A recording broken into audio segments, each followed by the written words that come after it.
আসছে 27 মে থেকে, মানে ঈদের আগে, কোরবানির আগে বড় অঘটন ঘটাতে পারে। কারণ বাংলাদেশের ইতিহাসে দুইটা মারাত্মক ঘটনা ঘটতে যাচ্ছে এই সময়। এর মানে আপনি 54 বছর ধরে একটা কাজ করে আসছেন, সেই কাজটা মুহূর্তের মধ্যে ধ্বংস হয়ে যাবে, আপনার সক্ষমতা থাকলে সেটা করবেন না। সেটা হচ্ছে দেশ এবং জাতি যে যেখানে আছেন আপনাদেরকে একটি সতর্কবাণী দিচ্ছি। সতর্কবাণীটি হলো আগামী 27শে মে থেকে 1লা জুন এই সময়টা বাংলাদেশের জন্য একটি গুরুত্বপূর্ণ সময়। ওই সময়টাকে সামনে রেখে কেন আমি বলছি 27শে মে আর 1লা জুনের কথা। 27শে মে সাংবাদিক জুলকারনায়ন শাহের বাঘ বিতণ্ডার একটা অডিও ক্লিপ সামাজিক যোগাযোগ মাধ্যমে ছেড়ে দিয়েছেন। সেই অডিও ক্লিপ ফাঁস হয়েছে। অডিও ক্লিপে অনেক তথ্য রয়েছে, যে তথ্যগুলো অনেকটা অত্যন্ত শক্তিশালীভাবে সেই ফাঁদ থেকে নিজেদেরকে রক্ষা করছে। দর্শক, কিভাবে লাখো কোটি ডলারের চুক্তি সই হয়েছে। ওয়াকারের পতন, ওয়াকারের পরিবারও শেখ হাসিনার পরিবারের মতো ঘৃণিত, ধিকৃত, নিন্দিত হবে। ওয়াকারের আত্মীয় স্বজনেরা পরিচয় দিতে পারবে না যে তারা ওয়াকারের আত্মীয়। রাষ্ট্রপতি ও সেনাপ্রধান ঠিক কতটা বিপদের মুখে রয়েছে, এবং এই বিপদের আঁচ বুঝে সেনানিবাসে ইতিমধ্যে একটা তোলপাড় শুরু হয়ে গিয়েছে যে এনারা দুজনে মহা বিপদে রয়েছে। একটি বিষয় অন্তত কোটি কোটি মানুষের চোখ দুজন মানুষের প্রতি, একজন আমাদের রাষ্ট্রপতি মোহাম্মদ শাহাবুদ্দিন চুপ্পু, আর একজন সেনাপ্রধান জেনারেল ওয়াকারুজ্জামান। রাষ্ট্রপতি মোহাম্মদ শাহাবুদ্দিনের কি হতে যাচ্ছে, সেনাপ্রধান জেনারেল ওয়াকারুজ্জামান কি করতে যাচ্ছেন, অথবা তার ভাগ্যে। আসসালামু আলাইকুম প্রিয় দর্শক শ্রোতা, নতুন একটা ভিডিওতে জানাচ্ছি আপনাদের স্বাগত। আমি মাত্র পাওয়া তাজা এবং গরম খবর। আজকের এই ভিডিওতে আপনারা দেখতে পাচ্ছেন বর্তমান প্রেক্ষাপটের আলোচিত এবং সমালোচিত সকল খবরগুলোই।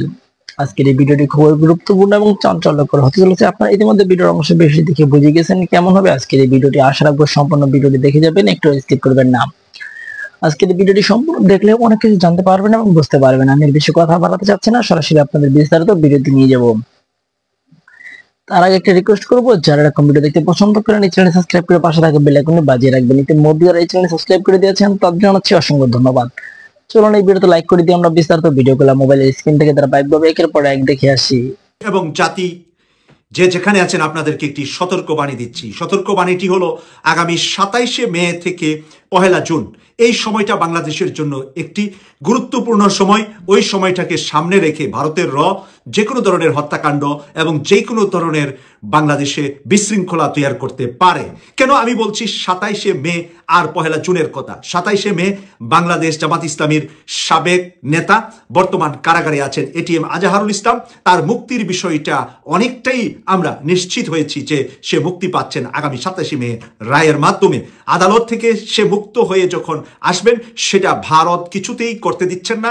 কারণ যদি আজহারুল ইসলাম মুক্তি পেয়ে যা, তাহলে জামাতের শীর্ষ নেতারা এবং বিএনপি নেতা সালাউদ্দিন কাদের চৌধুরীর ফাঁসিটাও মিথ্যা এবং বানোয়াট হিসাবে পরিচিতি অর্জন করবে। তাই একটি রায়ের সাথে বাকি সবগুলা রায়ের মানুষগুলা যে বেকসুর ছিলেন, তারা যে মাসুম ছিলেন, তারা যে এই কারণে অপরাধী ছিলেন না সেটা প্রমাণিত হবে। আরেকটি হলো 1লা জুন বাংলাদেশ জামাত ইসলামীর নিবন্ধন এবং প্রতীক পাওয়ার সম্ভাবনা রয়েছে।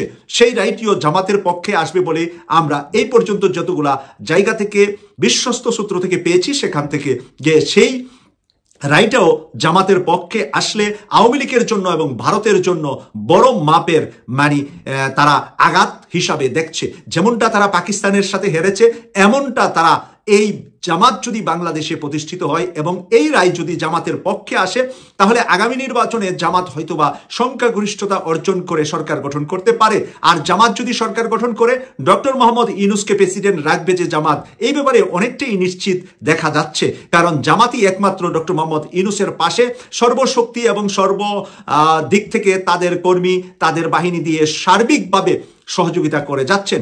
সেই কারণে এই যে স্বৈরাচার হাসিনা বিদায়ের রেজিম হিসাবে কাজ করেছেন জামাত এবং শিবির, সেই বিষয়টা ডক্টর মোহাম্মদ ইউনূসের কাছে যখন পরিষ্কার।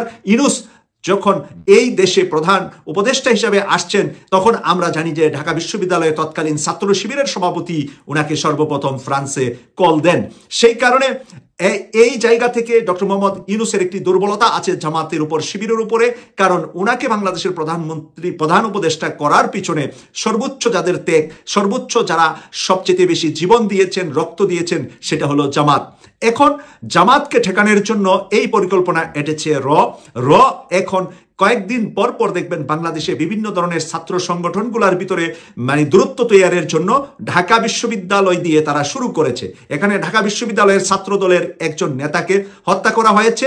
পরিকল্পিত হত্যা হিসাবে আমরা দেখছি আগামী 27শে মে এবং 1 জুনকে সামনে রেখে এইভাবে ছাত্র দলের সাথে ছাত্র শিবিরকে যদি মাঠে নামিয়ে দেওয়া যায়, যেরকমটা এনসিপির সাথে মাঠে অলরেডি তারা নামিয়ে দেওয়ার 50% এগিয়ে এসেছে। মাহফুজ আলমকে যারা পক্ষ নিচ্ছেন মাহফুজ আলমের, তারা অনেকেই না বুঝে এবং বুঝে দুটেই আছে। কিছু কিছু এনসিপি নেতা না বুঝেই মাহফুজের পক্ষ নিচ্ছেন, কিন্তু মাহফুজ যে তার মাথা বিক্রি করে দিয়েছেন রর কাছে, মাহফুজ যে মাথা বিক্রি করে দিয়েছেন ডক্টর আসিফ নজরুলের কাছে, সেই বিষয়টা অনেকেই বাহির থেকে এনসিপি নেতারা বুঝতেছেন না।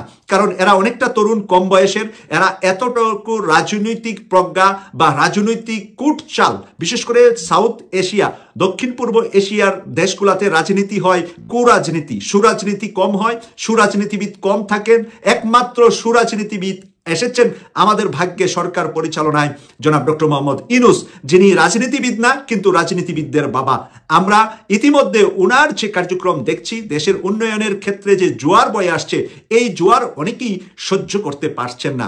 আজকের যে গুড নিউজটি উনি দিয়েছেন বা ওনার প্রতিনিধি দিয়েছেন ভোলা সফর করে, আমরা দেখলাম যে ভোলা থেকে বরিশাল 21 কিলোমিটারের চাইতে বেশি লম্বা ব্রিজটি হবে বাংলাদেশে নয়, দক্ষিণ পূর্ব এশিয়ার মধ্যে সবচাইতে বড় ব্রিজ, যেটা পদ্মা সেতুর চাইতে ডাবল লম্বার দিক থেকে পদ্মা সেতুর চাইতে ডাবল 4 লেনে সেই ব্রিজটা হবে। আর এই ব্রিজটার খরচ পড়বে পদ্মা সেতুর চাইতে প্রায় অর্ধেক। পদ্মা সেতুর ডাবল লম্বা, কিন্তু খরচ পড়বে পদ্মা সেতুর চাইতে অর্ধেক। জাপান এখানে এগিয়ে আসছে বলে আমরা জানতে পারছি। যদি জাপানের সহায়তা এই বৃষ্টি হয়, তাহলে ভোলাবাসীর জন্য নতুন স্বপ্ন দেখা শুরু করছেন। আর এই নতুন স্বপ্ন কে দেখিয়েছেন? ডক্টর মোহাম্মদ ইউনূস দেখিয়েছেন। প্রায় 22 লক্ষ মানুষ ভোলাতে বসবাস করে, তারা তাদের প্রাণের ভালোবাসা, প্রাণের দোয়া, ভোলাবাসী নয়, পুরা বরিশাল বিভাগটাই ডক্টর মোহাম্মদ ইউনূসের কাছে আজীবন কৃতজ্ঞ থাকবে। আর এই ইউনূস যেদিকে যাবে, ভোটের পাল্লাও কিন্তু সেদিকে যাবে। এখন জামাত যদি ডক্টর মোহাম্মদ ইউনূসকে প্রেসিডেন্ট হিসাবে ঘোষণা দিয়ে তারা নির্বাচনে যায়, বা তারা আসলে ডক্টর মোহাম্মদ ইউনূসকেই তারা রাষ্ট্রপতি হিসাবে রেখে দিবেন, মাথার উপরে রেখে দিবেন, রাষ্ট্রের গার্জিয়ান হিসাবে রেখে দিবেন, এই কথা যদি জামাত ঘোষণা দেয়, তখন অন্যান্য দলের রাজনৈতিক অবস্থা কি হবে ইতিমধ্যে আপনারা হালকা পাতলা টের পাচ্ছেন। একটি বিষয় অন্তত কোটি কোটি মানুষের চোখ দুজন মানুষের প্রতি, একজন আমাদের রাষ্ট্রপতি মোহাম্মদ শাহাবুদ্দিন চুপ্পু, আর একজন সেনাপ্রধান জেনারেল ওয়াকারুজ্জামান। মানুষের মনে নানান ধরনের গুঞ্জন, মুখে মুখে নানান ধরনের গুজব, নানান ধরনের প্রশ্ন, ফিসফিসানি। রাষ্ট্রপতি মোহাম্মদ শাহাবুদ্দিনের কি হতে যাচ্ছে, সেনাপ্রধান জেনারেল ওয়াকারুজ্জামান কি করতে যাচ্ছেন, অথবা তার ভাগ্যে কি ঘটতে যাচ্ছে। এবং সাম্প্রতিক সময় অর্থাৎ গত 3 দিন ধরে এই গুঞ্জনটি প্রকট আকারে ধারণ করেছে। যখন আওয়ামী লীগকে নিষিদ্ধ করা হলো, আওয়ামী লীগকে নিষিদ্ধ করার বিষয়ে সরকার এখনই এরকম একটি সিদ্ধান্ত নিবে, মানুষের ধারণার বাইরে ছিল। যখন এই ঘটনাটা ঘটলো, তারপর থেকেই এই দুই ব্যক্তি সম্পর্কে নানান ধরনের গুঞ্জন। তো 3 দিন আগে সেনাপ্রধান জেনারেল ওয়াকারুজ্জামান বঙ্গভবনে গিয়েছিলেন, এটা সত্য কথা। এটিকে কেন্দ্র করে একটি পক্ষ বলার চেষ্টা করছেন তিনি সামরিক কূ ঘটানোর জন্য সেনা সমাবেশ ঘটিয়েছিলেন বঙ্গভবনে। কারা এই বিষয়টি বলছেন? যারা সেনাপ্রধানকে যে কোনো হোক চাকরিচ্যুত করাতে চান। সেনাপ্রধান শেখ হাসিনা নিয়োগকৃত, তাকে দিয়ে বিশ্বাস নেই তিনি যে কোনো সময় যে কোনো ধরনের ঘটনা ঘটিয়ে ফেলতে পারেন, তাই এখনই সময় তাকে বরখাস্ত করার। তারা বলছেন যে জেনারেল ওয়াকার সামরিক কূ ঘটানোর জন্য এই কাজটি করেছেন। তবে সেনাবাহিনীর জুনিয়র কর্মকর্তাদের প্রবল আপত্তির মুখে তিনি সেই সিদ্ধান্ত থেকে সরে আসেন। আরেকটি পক্ষে বলছেন যে তাকে বরখাস্ত করার যাবতীয় কর্মকাণ্ড হাতে নেওয়া হয়েছিল, সেভাবে সরকারের প্রস্তুতি ছিল। প্রস্তুতির অংশ হিসেবে প্রধান উপদেষ্টা কার্যালয় থেকে একটি চিঠি নাকি রাষ্ট্রপতি দপ্তরে গেছে, যেটা সেনাপ্রধানকে চাকরিচ্যুত করার জন্য, এবং সেখানে রাষ্ট্রপতি যাতে স্বাক্ষর করা হয়। এই কথা শুনে, এটি পুরোনো কথা, তারপরেও আমি একটু মেলানোর জন্য তাদের সামনে তুলে ধরছি বিষয়টা আসলে কি। তো এই বিষয়টি যখন সেনাপ্রধান জানতে পারলেন, তার পক্ষ হয়ে বিমান বাহিনী প্রধান এবং নৌবাহিনী প্রধান সহ 10th ডিভিশনের জিওসি সহ আরো কয়েকজন উচ্চপদস্থ সামরিক কর্মকর্তা এটি ঠেকানোর জন্য বঙ্গভবনে যান, এবং একটা সময় সেনাপ্রধান নিজেই তাদের সঙ্গে যুক্ত হন। তারা সেখানে উপস্থিত হয়ে রাষ্ট্রপতিকে কনভিন্স করেছেন যাতে ওই চিঠিতে স্বাক্ষর করা না হয়, এবং তারা সেটি সফল হয়েছেন।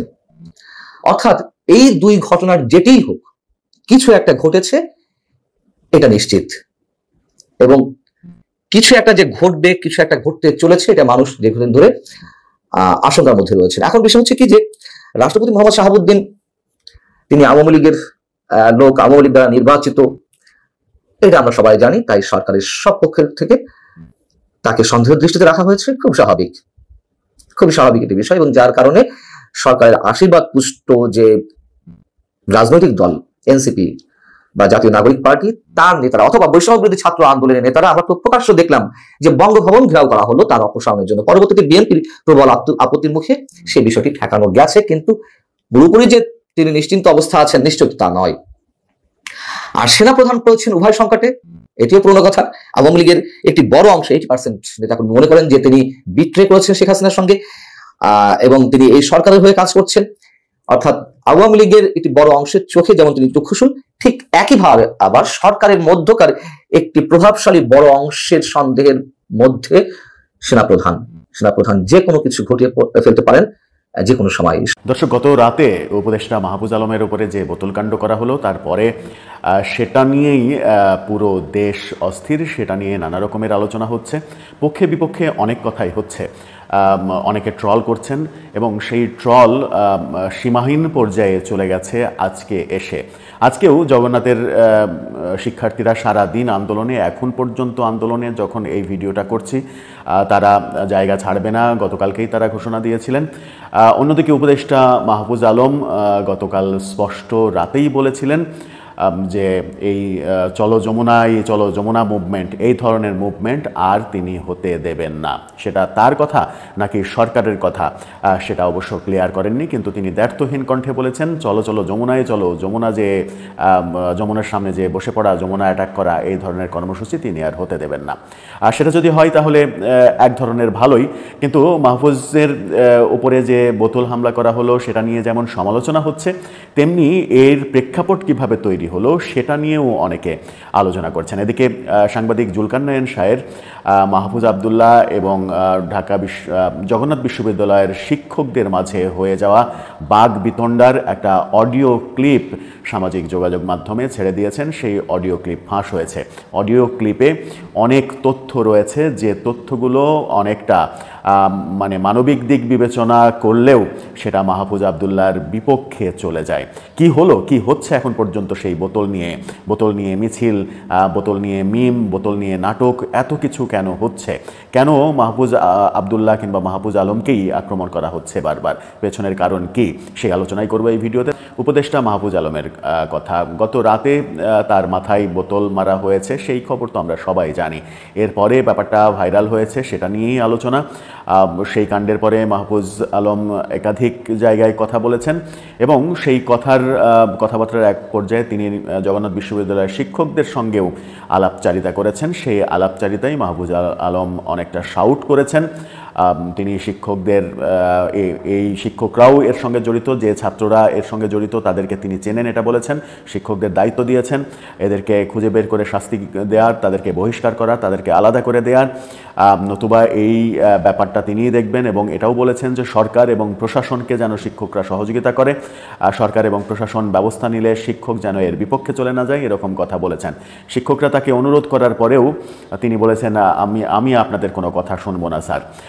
বাকবিতণ্ডা করেছেন, শিক্ষকদের সঙ্গে উচ্চস্বরে কথা বলেছেন, এবং সেটা সেই অডিও ক্লিপ সামাজিক যোগাযোগ মাধ্যমে দিয়েছেন আল জাজিরার সাংবাদিক জুলকারনায়ন শাহের। এই অডিও ক্লিপ সামাজিক যোগাযোগ মাধ্যমে আসার পরে আরও বেশি সমালোচিত হচ্ছেন মাহফুজ আলম, এবং জগন্নাথ বিশ্ববিদ্যালয় সংশ্লিষ্ট এবং এর বাইরেও অনেকে সামাজিক যোগাযোগ মাধ্যমে লেখালেখি করছেন যে কেন তার বিরুদ্ধে ছাত্র সমাজ খেপল, এই অডিও ক্লিপই সেটা প্রমাণ করে। তিনি এটাও বলেছেন যে তার উপরে যেভাবে হামলা হয়েছে সেটাই, সেই আচরণই প্রমাণ করে যে তাদের বিরুদ্ধে পুলিশ যে হামলা করেছে, পুলিশ যে আচরণ করেছে সেই আচরণটা ঠিক ছিল, সেই আচরণের জাস্টিফাই করেছেন তিনি। অর্থাৎ জগন্নাথের ছাত্রছাত্রী শিক্ষকদের পুলিশের যে আক্রমণ, পুলিশ দ্বারা যে আক্রমণ, সেই আক্রমণটাকে জাস্টিফাই করেছেন মাহফুজ আবদুল্লাহ, সেটারও সমালোচনা হচ্ছে। আজকে সারাদিন আমরা দেখেছি বোতল নিয়ে নানা রকমের কাণ্ড। জগন্নাথের শিক্ষার্থীরা বোতল নিয়ে মিম তৈরি করেছেন, মাহফুজ যেভাবে যে জায়গায় বোতলের আঘাতপ্রাপ্ত হয়েছেন সেই জায়গায় নাটক তৈরি করা হয়েছে, সামাজিক মাধ্যমে ছেড়ে দেওয়া হয়েছে, বোতল দিয়ে স্লোগান করা হয়েছে, সেই স্লোগান বিভিন্ন দিকে প্রদক্ষিণ করেছে। যমুনার পাশে যে জমায়েত চলছে সেই জমায়েতে বোতল নিয়ে স্লোগান দিতে দেখা গেছে। সব মিলিয়ে অবস্থা একটা ম্যাচাকার অবস্থায় চলে যাচ্ছে মনে হচ্ছে। এদিকে বিভিন্ন রাজনৈতিক দল থেকে প্রতিক্রিয়া জানানো হচ্ছে। এনসিপির নেতারা বলছেন মাহফুজের ওপরে এই ধরনের আক্রমণ এটা মেনে নেওয়া যাবে না, মেনে নেওয়া হবে না, এটা ঠিক হয়নি। মাহফুজ আবদুল্লাহ আবার সেই ফাঁস হওয়া অডিও ক্লিপে সরাসরি তিনি শিবিরকে দায়ী করেছেন, বলেছেন যে আপনাদের এই আন্দোলনের সঙ্গে যারা শিবির রয়েছে তাদেরকে আলাদা করেন, তাদেরকে ধরলেই আপনারা বুঝতে পারবেন যে এরা কারা করেছে, শিবির এই কাজ করেছে। অর্থাৎ একেবারে সরাসরি ব্যাপারগুলো চলে আসছে। কিন্তু আদৌ কি ইসলামী ছাত্র শিবির এই কাজ করেছে? তার কি কোনো প্রমাণ রয়েছে? যে ছেলেটি এই বোতলটা ছুঁড়ে মেরেছে তাকেও শনাক্ত করা গেছে। ব্যাপারটা তো খুব সহজ, তাকে জিজ্ঞাসাবাদ করলেই বোঝা যায় যে এর পেছনে কারা রয়েছে। কিন্তু মাহফুজ আবদুল্লাহ স্পেসিফিক বলে দিলেন কারা রয়েছে। এই ঘটনার যা রাজনৈতিক কথা বলছি, যে এনসিপি থেকে মাহফুজ আবদুল্লাহর পক্ষে কথা বলা হলেও বিভিন্ন রাজনৈতিক দল থেকে অন্য কথা বলা হচ্ছে। যেমন বিএনপি নেতা রুহুল কবির রিজভী বিএনপির তরফ থেকে যেটা জানিয়েছেন সেটা হচ্ছে যে এনসিপি যখন যমুনার সামনে যায় তখন তাদেরকে আপ্যায়ন করা হয়, জামায় আদর করা হয়, আর জগন্নাথ বিশ্ববিদ্যালয়ে যখন যায় তখন পুলিশ তাদের উপরে লাঠিচার্জ করে, টিয়ার সেল ছোড়ে, সাউন্ড গ্রেনেড ছোড়ে, জল কামান ছোড়ে। এটা তো দ্বিচারিতা, এটা তো দ্বৈতনীতি। এই দ্বৈতনীতি এক দেশে থাকতে পারে না।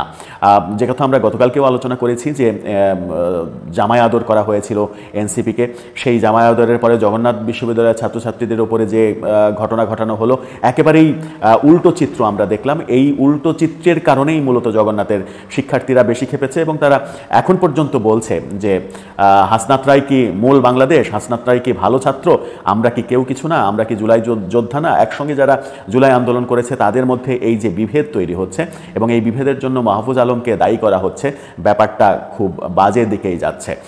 শেখ হাসিনার পুত্র সজীব ওয়াজেদ জয় মার্কিন নাগরিকত্ব গ্রহণ করেছেন এবং এটার রীতি অনুযায়ী তিনি শপথ নিয়েছেন, এরকম কিছু ছবি প্রথম সামাজিক মাধ্যমে ছড়িয়ে পড়ে। তারপর মূলধারার মিডিয়াতে এটা নিউজ হয়। যেহেতু মূলধারার মিডিয়াতে নিউজ হয়েছে, আমি এটার একটু কথা বলতে চাই, কারণ সামাজিক মাধ্যমে অনেক সময়ই অনেক রকম গুজব ছড়িয়ে পড়ে। তাই আমি আমার এই চ্যানেলের জার্নিতে আমি মেইন স্ট্রিম নিউজের বাইরে কথা বলিনি। তো যাই হোক, আমরা ধরে নিচ্ছি তিনি নাগরিকত্ব নিয়েছেন এবং সেটা বেশি বড় ব্যাপার না। এটাকে আমরা কেউ ওভার এস্টিমেট করছি এবং সেটা করা ঠিক কিনা। ওভার এস্টিমেট করছি কেন বলছি? আমরা কেউ এর মাধ্যমে আওয়ামী লীগের শেষ দেখে ফেলছি এবং ঘটনাচক্রে তার এই শপথ নেওয়াটা আওয়ামী লীগ নিষিদ্ধের ঠিক ওই দিন বা একদিন পরে এরকম হয়েছে। সো দুটোকে কোরিলেট করে অনেকে বলছেন যে আওয়ামী লীগের নিষিদ্ধ হওয়ার সাথে সাথেই এই ব্যাপারটা ঘটলো। তবে এই প্রসিডিউরাল তো একটা দিক আছেই এবং কেউ ধারণা করেন যে এই প্রসেসটা তিনি 5 অগাস্টের পর থেকে শুরু করেছেন। মানে তার আগে থাকার বৈধতা ছিল, বৈধ কাগজপত্র ছিল, কিন্তু তিনি নাগরিক ছিলেন না। অনেকে এটা করেন যে বৈধ কাগজপত্র রেখে দেন কিন্তু নাগরিকত্ব নেন না। নাগরিকত্ব না নিয়েও বৈধভাবে যেহেতু থাকা যায় অনেকে এটুকু রাগঠাক করেন, আবার কেউ প্রয়োজন এবং পরিস্থিতি অনুযায়ী এটা করেন।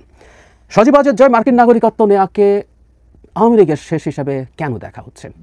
কারণটা এইরকম, যেহেতু আওয়ামী লীগ নিষিদ্ধ হয়ে গেছে, এখন তিনি আর বাংলাদেশে আসার এবং রাজনীতি করার কোনো ভবিষ্যৎ দেখছেন না তার জীবদ্দশায়, তাই তিনি মার্কিন নাগরিকত্ব নিয়েছেন। সজীব ওয়াজেদ জয়ের বয়স বাংলাদেশের রাজনীতির হিসাবে খুব বেশি না, তার বয়স বাংলাদেশের সম্ভবত স্বাধীনতার সমান। সো বাংলাদেশে যে বয়স পর্যন্ত রাজনীতি করে, তার মাও যে বয়স পর্যন্ত রাজনীতি করেছেন ঠিক না, গুন্ডামি মাস্তানি করেছেন, মাফিয়াগিরি করেছেন, সেটার জন্য যে বয়স সেই হিসেবে তো তার অনেক সময় বাকি আছে। মানে এত সময়ও তিনি আর আওয়ামী লীগকে আসতে দেখবেন না, তাই তিনি হতাশ হয়ে মার্কিন নাগরিকত্ব নিয়েছেন এবং এতে নেতাকর্মীরাও হতাশ হয়ে যাবে, এ ধরনের কথাবার্তাও লিখছেন কেউ আমি দেখছি। আমি একটা প্রশ্ন যদি করি যে বাংলাদেশের রাজনীতি করতে মার্কিন নাগরিকত্ব বা অন্য কোনো দেশের নাগরিকত্ব, মানে দ্বৈত নাগরিকত্ব রেখে বা এক্সক্লুসিভ কোনো দেশের নাগরিকত্ব রেখে রাজনীতি করা যাবে না? করা যায়নি। বাংলাদেশে শেখ হাসিনার সময় এটা তো সংবিধান অনুযায়ী একেবারেই হারাম। দ্বৈত নাগরিকত্ব নিয়ে মানে একক তো প্রশ্নই আসে না, দ্বৈত নাগরিকত্ব নিয়েও, মানে আপনার বাংলাদেশের নাগরিকত্ব আছে, তার সাথে আরেকটা দেশের নাগরিকত্ব আছে, সেটা নিয়ে আপনি সংসদ সদস্য হতে পারেন না, মন্ত্রী হতে পারেন না, বাংলাদেশের সুপ্রিম কোর্টের বিচারক হওয়া যেত। যাই হোক, তো এগুলো সবই তো হয়েছে, বহু মানুষ হয়েছে। কি বাধা ছিল তাতে? কোনো বাধা ছিল না।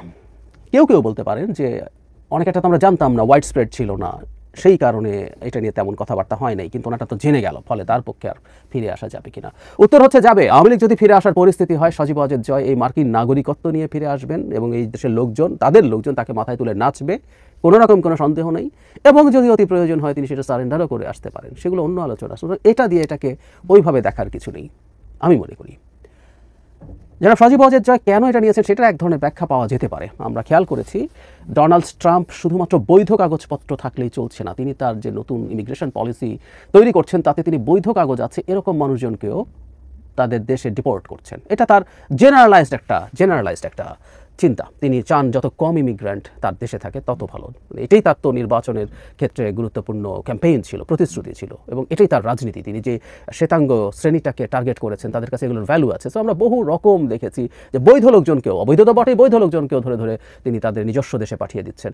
বোধ করি ট্রাম্প ক্ষমতায় আসার পর থেকেই, ঘটনাচক্রে এটা শেখ হাসিনার পতনের পরই হয়েছে, তিনি দায়িত্বে এসেছেন, এরপর থেকেই এই পরিস্থিতিটাকে থেকে বাঁচার জন্যই জনাব সজীব ওয়াজেদ জয় এই স্টেপটা নিয়েছেন। আবার বলছি, আমি ধরে নিচ্ছি উনি এটা করেছেন। এটা তার ভবিষ্যতের কিছু আসে যায় না। আর একই সাথে এটাও মনে রাখতে হবে, আওয়ামী লীগ যদি আবার ফিরে আসে সেটা যে সজীব ওয়াজেদ জয়ের নেতৃত্বে আসবে নট নেসেসারিলি। আমরা শেখ হাসিনাকে দেখেছি এই ভদ্রলোককে বহুদিন ধরে চেষ্টা করতে, কিন্তু দেখা গেছে, এবং আওয়ামী লীগের ভেতরের আওয়ামী লীগের লোকজনের সাথে তো কথা হতো টকশোতে, তাদের মধ্যে দেখেছি যে উনি নিজে খুব বেশি আগ্রহী ছিলেন না। লুটপাটের টাকা নিয়ে মৌজ মাস্তি করে বেড়াও, এগুলোই ছিল তার এক ধরনের আগ্রহের জায়গা। সুতরাং তিনি খুব বেশি আগ্রহী ছিলেন না এই কাজে ইনভলভ হতে। তো শেখ হাসিনারও যদি বংশধর আসে, তার কন্যাকে তো ভারতে পোস্টিং দিয়ে এক উদ্ভটভাবে অত্যন্ত যোগ্য প্রার্থীকে সরিয়ে তাকে ভারতে পোস্টিং দিয়ে ভারত নিজের চেষ্টায় করে, মানে আমরা এভাবেই অঙ্কটা এগোচ্ছিল বলে আমার মনে হয়। 5 বছর তিনি WHO রিজিওনাল হেড হিসেবে থাকবেন এবং ওখানে ভারতের মন্ত্র শিখবেন, মন্ত্র জপবেন, করে ভারত তাকে প্রোগ্রামিং করে পরবর্তী 5 বছরের জন্য বাংলাদেশে পাঠাবেন। সো সাইমা ওয়াজেদ পুতুল তো রয়েই গেলেন। তাছাড়াও তো ওদের অন্য ক্ল্যান আছে, শেখ রাহিয়ানার ক্ল্যান, তারা আসতে পারে। সুতরাং আওয়ামী লীগ যদি রিভাইভড হয়, এটা জয়ের হাত ধরে আসার সম্ভাবনা বরং কম ছিল। সুতরাং তার নাগরিকত্ব গ্রহণ খুব বেশি সিগনিফিক্যান্ট কিছু আসলে আমাদেরকে বার্তা দেয় না। আর আমরা যদি আওয়ামী লীগের রিভাইভাল ঠেকাতে না পারি, আমরা মনে করছি নিষিদ্ধ করে ঠেকিয়ে ফেলেছি। আমি একটু বিস্তারিত কথা বলবো একদিন, একটু বলবো না ভাবছিলাম, কিন্তু আমি আওয়ামী লীগের রিভাইভাল আমরা যত দেরি ভাবছিলাম হবে, আমি আওয়ামী লীগের রিভাইভাল ইভেন তার চাইতে আগে দেখতে পাচ্ছি, কারণ এটা আমাদের একধরনের সামষ্টিক ব্যর্থ। জবর খবর আছে, খাটাল রানী এতক্ষণে আমার নাম নিছে, মাতারি খেয়া দিল্লি পলাইছে, এখন আমার নাম জপিচ্ছে। উই নাকি আমাদের ডরায় না। শুনেন আগে শুনেন। বঙ্গবন্ধু ভবন তো তারা একবার পোড়ালো, তারপরে ভাঙলো, আগুন দিয়েছিল কিন্তু বিএনপির লোক এবং এরা কয়েকজন মিলে, আর তারপরে বুলডোজার দিয়ে ভাঙলো। আর ওদিকে সেই কি পিনাক ভট্টাচার্য, ও কিন্তু ভট্টাচার্য না, ও কিন্তু হিন্দু থেকে মুসলমান হয়েছে, ও জামাত ইসলামের নেতার মেয়েকে বিয়ে করেছে। ও এখন ভট্টাচার্য লেখে কিভাবে? ও তো ধর্মান্তর হয়ে গেছে। ওইটা তো এটা তো কোনো আশা নাই, কোনো মিডিয়াতে জানতে হবে তাই শ্বশুরবাড়ি তো মানুষই যত সম্ভব বোধ হয় ত্রিশাল বা টাঙ্গাইলে না, জামাতে ইসলামের নেতা জামাতে ইসলামের নেতা কিন্তু তার মেয়েকে তো ওই বিধর্মীর সাথে বিয়ে দেবে না, নিশ্চয়ই তার মুসলমান বানাইছে। ঘটনা হইতেছে, আমার শ্বশুর তো জামাত করতো না, মনে হয় আমার আর একটা বিয়া জামাতের নেতার মাইয়ার সাথে খাটাল রানী ঠিক করেছে। আলহামদুলিল্লাহ, জামাতের নেতাদের কন্যাদের কার সাথে আমার গটকালি করেছে আমাকে না জানায় না। তো ওই কইছে যে আমার নাকি ভট্টাচার্য নামটা ব্যবহার করা উচিত না জামাতের নেতার মাইয়ারে বিয়া করার জন্য। মাতারি তুই যে মিনাল কান্তি আর মোদির খাটকা পাইস, তোর নাম কি দেবো এখন? মাতারি বেশি বাড়িস না, তোর ঘেটি ধরে তুলে নিয়ে আসবো একেবারে। এবার বুঝেছেন তো হাসিনা সবচেয়ে বেশি প্যারা দিছে কে? কেউ যদি আমারে কয় তুই কোন তোরে কে পুষে, উত্তর পাইছি এখন বুঝছাও, আমার এখন সার ডাকবা। যাই হোক, এখন আলাদা আসি। বাংলাদেশে মেলা কিছু হইতেছে। গতকালকে মাহফুজের মাথা পানির বোতলের বাড়ি দিছে, এগুলো সব অনেক ঘটনা ঘটিচ্ছে। আসেন এগুলো একটু বুঝে দেখি। আজ দেখতেছি যারা একসাথে লড়াই করেছে, কালকে তারা ছিন্ন ভিন্ন হয়ে যেতেছে। কেন? এনসিপি আর জামাত কেন এখন মুখোমুখি? আগে বিএনপি আর জামাত ছিল, এর মধ্যে এনসিপি কেন ঢুকলো? বাংলাদেশের রাজনীতি স্থিতিশীল হবে না, এটা আমি অনেক আগেই বলছি। কারণ সমাজের মধ্যে যে দ্বন্দ্বগুলো আছে না, সে দ্বন্দ্বগুলো এখনো তীব্র। এই দ্বন্দ্বগুলো ফয়সালা না হইলে বাংলাদেশের রাজনীতি স্থিতিশীল হবে না। বিএনপি বলার চেষ্টা করে যে আমি স্থিতিশীল হওয়ার পথে একটা অন্যতম প্রধান বাধা আমার নাম দিচ্ছে উস্কানি ভট্টাচার্য। আরো কত নাম যে পাইলাম, আগে কইতে হেফাজতি ভট্টাচার্য। যাই হোক, বিপ্লবোত্তর বাংলাদেশকে যেভাবে গড়া দরকার ছিল সেটা করতে দেওয়া হয় নাই, ভয়, শঙ্কার, ষড়যন্ত্রের কারণে।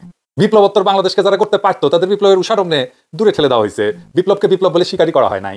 সেই কারণে বিপ্লবকে কেমনে ম্যানেজ করতে হবে এটা বোঝা যায়নি। আসলে তো হয়েছে এটা বিপ্লব, সেই বিপ্লবকে তো ম্যানেজ করতে হইতো। বিপ্লব বলেই যদি স্বীকার না করে তাহলে ম্যানেজ করবে কেমনে, তাই না? তোমার হাতের পরিচয় একটা বাঘের বাচ্চা, তুমি একটা বিলাইয়ের মতো করে ম্যানেজ করলে চলবে না তো। এই কাজ যারা করেছে একদিন একেবারে ধর্মুনি, ঘেটি ধরে ধর্মুনি, সব বিশাল বুদ্ধিজীবী সেজে গেছে। বিপ্লবের পরে বিপ্লবের শক্তিকে ঘরে পাঠিয়ে দেওয়ার চেষ্টা করা হয়েছে। 5ই আগস্টের বিপ্লবের পরে কে কি ব্লান্ডার করেছে তার তালিকা করা দরকার, তাইলে কার কি দায় সেটা বোঝা যাবে। আজকে সবগুলো বলতে পারবো না, কয়টা বলি। এটা বুঝলে আজকের পরিস্থিতি বুঝতে পারবেন, পরিষ্কারভাবে দেশ কোন দিকে যাচ্ছে সেটা বুঝতে পারবেন। আমি এই ভুলগুলো না আগে বলছি, কিন্তু একসাথে বলা হয়নি, আসেন আজকে একসাথে বলি। প্রথমে ছাত্রদের ভুল, নিজেদের শক্তিকে সংহত না করা। কিভাবে করতে পারতো? প্রথমে ছাত্র সংসদ নির্বাচনগুলো করে ফেলতে পারতো, জাতীয় কনভেনশন করতো, সবাই নিয়ে আন্দোলনে যারা পার্টিসিপেট করছে, নারীদের যে অংশগ্রহণ ছিল সেটাকে কনসলিডেট করার জন্য নারী কনভেনশন করতে পারতো, এলাকায় আইন শৃঙ্খলা রক্ষাকারী বাহিনী তৈরি করতে পারতো। এটা 5 তারিখেই, তখন দেশের সরকার নাই, থানায় পুলিশ নাই, সেটাই সময় ছিল নিজেদের রাজনৈতিক শক্তিকে সাংগঠনিক শক্তি হিসেবে রূপান্তর ঘটানোর। করে নাই, কইছিলাম করে নাই। তখন সে এক একজনের কি বিশাল হ্যাডম রে ভাই, কথাই শুনে না। আমরা কোন বালেশ্বর বালহরিদাস পাল। বিপ্লবী সরকার গঠনের দারুণ ব্যর্থতা দেখাইছে। বিপ্লবের সাথে সম্পর্কহীন লোকদের দিয়ে সরকার তৈরি করছে যাদের ন্যূনতম রাজনৈতিক ক্ষমতা নাই, প্রজ্ঞাও নাই। সরকার যে একটা পলিটিক্যাল ইনস্টিটিউট, দেশের সবচেয়ে বড় পলিটিক্যাল ইনস্টিটিউটের মাথায় ছিল না। বিপ্লবের প্রথম প্রহরে বিপ্লব হয়ে গেছে, এটা ছাত্ররাই করেছে। কারণ সরকার তো গঠন করেছে ছাত্ররাই, প্রফেসর ইউনূস কইছে যে ছাত্ররা তাদের নিয়োগ করছে। তারপরে বিপ্লবের প্রধান একমাত্র স্টেক হোল্ডার হিসেবে নিজেদেরকে দাবি করছে এবং বিবেচনা করছে, দাবি করা শুধু না বিবেচনা করছে। নিজেদেরকে বিপ্লবের পিতা মাতা মাস্টার মাইন্ড এইসব ভাবিছে। তারা নিজেরা বুঝে নাই যে তারা আসলে 1971 শেখ মুজিব, যার নাম মুখে নিয়ে যুদ্ধ হচ্ছে, কিন্তু সে কিছু করুক না করুক রাজনৈতিক লড়াইয়ের এজেন্সি জনগণ নিয়ে নিছে, লড়াই হচ্ছে তাদের নামে। সে চুপ করে বসে থাকলেও মাঠে লড়াই থামবে না, লড়াই চলবেই। কারো কোনো ক্রেডিট থাকলে দিতে অসুবিধা নাই, কিন্তু নিজের অলমাইটি ভাবা শুরু করলে মুজিবের মতো বিপদে পড়তে হয়। তারা পড়িছে, কিছু পার্সোনালিটি দাঁড়াইছে কিন্তু দল দাঁড়ায় নাই, রাজনীতিও দাঁড়ায় নাই। ছাত্রদের এই মনোভাব তৈরির পিছনে কিছু তালেবরের দায় আছে। আমি আর কইলাম না নাম, আপনারা চিনেন। মেলা শত্রুতা কামাইছে, আর শত্রুতা কামাইলাম না। লড়াই কোনো ব্যক্তির কারিশমায় হয় না, লড়াই হয় জনগণের কালেক্টিভ উইলে, সংগঠিত ইচ্ছায়। জনগণ নেতৃত্বের মুকুট কারো মাথায় পড়ায় দেয়, যারে দেয় সে ভাগ্যবান, কিন্তু সে না থাকলে অন্য কেউ চালায় নিত লড়াইটা। এটা যারা জিন্দগিতে রাজনীতি করে নাই তারা বুঝে না, বুঝবেও না। জিন্দগিতে যারা রাজনীতি করে নাই তারা বুঝে না, জিন্দগিতে রাজনীতি না করে এই টাইমে অনেকে পরিচিতি পাইছে আর রাজনীতির হারকুলিস হয়ে আসছে। যাই হোক, এবার আসি সেনাপ্রধানের ভুলে। দ্বিতীয়, সেনাপ্রধান হাসিনা পরিবারের লোক। জুলাই আগস্ট বিপ্লবে সে সামরিক বাহিনী ব্যবহার করে বিপ্লব দমনের চেষ্টা করেছিল। তার কমান্ডে থাকা সেনাবাহিনী গুলি করে মানুষ মারছে, টেকনিক্যাল সাপোর্ট দিছে, গোয়েন্দা তথ্য দিছে। হাসিনা পড়ার পরে আওয়ামী লীগারদের রক্ষা করছে, ক্যান্টনমেন্টে আশ্রয় দিয়া। প্রফেসর ইউনূসকে আয়না করে ভিজিট করতে দেয় নাই। জেনারেল মুজিব সহ অনেক দুর্বৃত্ত জেনারেলদের পলায় যেতে সাহায্য করছে, দুর্বৃত্ত জেনারেলদের রক্ষা করার চেষ্টা করছে, বিচারকে বাধা দেওয়া সহ নানা ফাউল করেছে সে। তার সবচেয়ে বড় চিন্তা, তারে কে প্রোটেক্ট করবে। এই চিন্তায় কোনো অসুবিধা নাই। আমি যদি এই জায়গায় থাকতাম তাহলে আমি চিন্তা করতাম যে আমার চাকরি চলে গেলে আমার কে প্রোটেক্ট করবে। সেই জন্য সে নানা প্রজেক্ট নিছে, খালেদা জিয়ার সাথে দেখা করে একটা নেগোশিয়েট করেছে, বিএনপির সাথে অ্যালাইন করেছে, নিজেকে ইন্ডিয়ার সাথে অ্যালাইন করেছে। এর ওরে টাকা পয়সা দিয়ে দলে টানতেছে, কারে কারে টাকা টুকা দিচ্ছে সেটা না বলি, কিন্তু কেমনে টাকা দিচ্ছে, কই টাকা দিচ্ছে সেটা একটা একটা একটা একটা হিন্টস দিয়ে দিই আর কি। ধরেন যে একে আজাদ, সে একটা ক্যাশিয়ার হয়েছে ওয়াকার সাহেবের টাকা হাত দিয়ে ধরতে হয় না। কইবে আজাদ সাহেব, এই যে ছাত্রদের তো আপনাদের সাহায্য দরকার, বুঝছাও, রাজনীতি করতে আসছে, খরচাপাতি আছে না, আমাদের সবারই সাহায্য করা দরকার, তাই না? দেখেন তো কিছু যদি করতে পারেন তো হয়ে গেল। ওই যে শহীদ পরিবারের ইফতার পার্টি শোনা যায় একে আজাদ ছিল একটা বড় ডোনার। যাই হোক, ওয়াকার সাহেব আপনি তো রাজনীতি করেন নাই জিন্দগিতে, আপনিও আর একটা আলেবার হয়েছেন, কিন্তু কাজটা তো পলিটিক্যাল কাজটা কিভাবে করতে হবে সাজেশন তাদের আপনারা দিতে পারবে একমাত্র রাজনৈতিক লোকেরা। আন্দারে কোনদারে ট্রাই করতেছেন আপনি, আপনার হচ্ছে সামিরা দিয়া আল জাজিরা ডকুমেন্টারি নিজের হাইলাইট করেছেন, এরে ওরে দিয়া নিজের হাইলাইট করাচ্ছেন, ঘোষ স্টোরি লাগাইতেছেন, এই যে দেখেন তো এটা দিয়ে হয় না ওয়াকার সাহেব। আপনারে আমি রাজনীতির একটা সিম্পল কৌশল শিখাই দিই, বিনা পয়সায়। সৃষ্টিকর্তার পরে জনগণ তার অনুগত হবে, আর কিছু লাগবে না। রাজনৈতিক দল জনগণ না, কিন্তু বিদেশি রাষ্ট্র জনগণ না। জনগণ কারে বলে সেটা জানতে হবে। জনগণ মানে সিভিল ভয়েস, সিভিল ভয়েস চিন্তা হবে আপনার। এইটা একটা পলিটিক্যাল টাস্ক, এইটা পাবলিক রিলেশন না রে ভাই। আর পাবলিক রিলেশনকে পলিটিক্স ভাবতেছেন, আর আপনি যা যা করতেছেন তার সবকিছু বিপদ বাড়াইতেছে রাষ্ট্রের, আপনার নিজেরও। আপনি মাথা ঠান্ডা করে চিন্তা করেন ওয়াকার সাহেব। আপনি তো বিএনপির সাথে সিস্টেম করেছেন, ইন্ডিয়ার সাথে সিস্টেম করেছেন, আওয়ামী লীগের সাথে তো সিস্টেম আছেই। আপনাকে অনিশ্চয়তা কাটছে, বিপদ কাটিছে, কাটে নাই, কেন কাটে নাই নিজের জিগান। কারণটাও কয়ে দিই, কারণ হচ্ছে যে আপনি এখনো জনগণকে রিচ করতে পারেন নাই। এবার আসি জামাতের ভুলে। জামাত তার 71-এর ভূমিকা নিয়ে কি করবে এটা বুঝতে পারতেছে না। সে সবসময় ভয় থাকে, এই মনে হয় তারা জয় বাংলা করে দিল 71 নিয়ে। তার যে জনসমর্থন পাইছে এটা মনে হয় সে জানে না, সে আত্মবিশ্বাসী হইতে পারে নাই। গেদা পোলা দেখেন না, গেদা পোলা নিজের পাতে নিজেই ভয় পায়। ওই জামাত নিজের জনপ্রিয়তায় নিজেই ভয় পায়। সে কিভাবে করবে নেভিগেট এই পরিস্থিতিতে বুঝতে পারতেছে না। একবার সন্তোষ শর্মারে আনে, আরেকবার বিএনপির সাথে অ্যালায়েন্স করতে যায়, একবার রোজার আগে নির্বাচন চায়, আরেকবার ইন্ডিয়ার সাথে বসে কথা বলে, একবার সংস্কারের পরে নির্বাচন চায়। এক্স্যাক্টলি কি চাই সেটা স্পষ্ট না। জামাতের মধ্যে কিছু এলিমেন্ট আছে যারা গোয়েন্দা সংস্থার পারপাস সার্ভ করে। শাহবাগে গিয়া গোলাম আজমের বাংলাদেশ স্লোগান তারাই দিছে। জামাত জিন্দেগিতে পার্সোনালিটি কাল্টের রাজনীতি করে নাই, এই স্লোগান জিন্দেগিতে দেয় নাই। গোলাম আজমের বাংলাদেশের স্লোগান তারা জিন্দেগিতে দেয় নাই। কে দিল তাইলে? তার মধ্যে থেকে কারা দিছে, কারা কে শিখাইছে তাহলে? এটা জামাতের টিচিং না, এটা কে শিখাইছে তাহলে? ইন্ডিয়া শিখে দিছে কয়েকজন রে। আবার তারা মনে করে ইলেকশনে জেতার জন্য যে টাকা দরকার সেটা তাদের নাই। যাই হোক, এটা পরে আরো বিস্তারিত আলাপ করবো। এবারে আসেন একটু বিএনপির ভুলে আসি। বিএনপি মনে করিছে যে আমরা এই তো ক্ষমতায় চলে এসেছি, যারা যারা তার প্রতিস্পর্ধী হইতে চায় তাদের পিছিয়ে লেগে গেল দলবান্ধা, যেহেতু অ্যান্টি হাসিনা লড়াই আমাদের সবার অ্যাক্টিভিজম তারা হেল্প করেছে, তার নিজের রাজনীতি নিজের অ্যাক্টিভিজম নিজের ইন্টেলিজেন্সিয়া করে তোলে নাই, তাই তাদের দলের বাইরের লোকেরা সরে পড়ায়, তারা পড়লো বিরানি আলমার বুলডগ মির্জাদের খপ্পরে। আর ওইদিকে ফাহাম যে কখনো রাজনীতি করে নাই, রাজনীতি বিষয়টাকে গ্ল্যামার বলে মনে করে, এরাই বিএনপির রাজনীতি আর ন্যারেটিভ তৈরির দায়িত্ব নিল। ফাহামের ন্যারেটিভ নিয়ে ভিডিও করেছি, এটা আসবিনি। যাই হোক, না আমি গালাগালি করবো না, এমনি এটা কনস্ট্রাকটিভ ক্রিটিসিজমই হবে আর কি। আমাকে এক বিএনপি গুরুত্বপূর্ণ নেতা আলাপ করলেন কয়েকদিন আগে, ওনার আলাপ থেকে বুঝলাম যে ওনারা খালেদা জিয়াকে আনবেন ইলেকশন ক্যাম্পেইনে, এটা ওনারা কইতেছেন ট্রাম্প কার্ড, সম্ভবত জুবাইদুর রহমানকেও আনবেন রাজনীতিতে, মাশাআল্লাহ এটা ভালো, কিন্তু এইটা দিয়ে রাজনীতি হবে না। ব্যক্তিত্ব পরে, আগে দলের রাজনীতি। বিএনপি তো নিজেই বলে ব্যক্তির চেয়ে দল বড়, তার মানে আগে দলের রাজনীতিকে ঠিক করতে হবে, তারপরে না ব্যক্তি সেটাকে আগায় নেবে। কি আর বলবো, রাজনীতি ঠিক না থাকলে কোনো ব্যক্তি রাজনৈতিক হিসাব পাল্টাই দিতে পারে না। এটা পাবলিক রিলেশন না রে ভাই, এটা রাজনীতি, ভেরি সিরিয়াস টাস্ক। একদম অপরিচিত লোক দেশের নেতা হয়ে গেল 1 মাসের মধ্যে, দেখলেন না?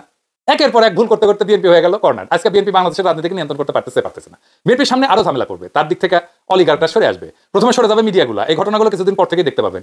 বিএনপির সাম্প্রতিক আচরণগুলো হয়ে উঠতেছে ভয়ঙ্কর রকমের ফ্যাসিস্ট। আমার পেজে এসে একজন বা দুইজন একাধিক মানুষ হুমকি দেয় খুন করে ফেলার, চিন্তা করেন। কেন বিএনপি সমালোচনা করি, খুন করে ফেলার হুমকি দেয়। আওয়ামী লীগও হুমকি দিত ইনবক্সে, আর প্রকাশ্যে ওরা হুমকি দিচ্ছে 32 নম্বর ভাঙার পরে, কিন্তু বিএনপির কোনো ভয়ডর নাই, প্রকাশ্যে হুমকি দেয়। আমি আজকে একটা দেখাচ্ছি কি কারণে সে আমরা দেশে আসতে দেবে না, বা আসলে বাইসা থাকতে দেবে না, ওটা ওরাই জানে। এরা ক্ষমতা আসলে কি করবে আল্লাহ মালুম। আইডম থাকলে করে নিস রে ভাই, করে নিস, যে জিতবে ওই তো সিকান্দার হবে। আইডম থাকলে তুই আমাকে দেখে নেবো, আমার আইডম থাকলে তো করে দেখে নেবো, ভাই তো এটাই রাজনীতি। রাজনৈতিক দল তার আশেপাশে বন্ধু রাখে, যারা ঠিক দল করে না কিন্তু একটা লুজ সম্পর্ক থাকে তাদের সাথে। আওয়ামী লীগের কাছে কিন্তু মাস্টার ছিল, সেজন্য আওয়ামী লীগ এতদিন রাজত্ব করতে পারছিল। বিএনপি সবাই শত্রু বানায়, এদের কর্মীদের রাজনৈতিক শিক্ষাতে দুর্বল, এরা যখন দাবরানির উপরে থাকে তখন কেসে হইয়া থাকে, আর যখন ক্ষমতার গন্ধ পায় তখন নেকড়ে হইয়া ওঠে। দেখেন বিএনপির কোন ইন্টেলেকচুয়াল আছে? দেখান তো একজন ইন্টেলেকচুয়াল যে বিএনপি করে না, বিএনপির কর্মী না, ইন্টেলেকচুয়াল দেখান তো একজনও নাই। শিল্পী আছে, সাহিত্যিক আছে, রাইটস অ্যাক্টিভিস্ট আছে, কিন্তু কর্মী দিয়া ভর্তি। গত 20টা বছর কোথাও দাঁত বসাইতে পারে নাই, না দেশে না বিদেশে।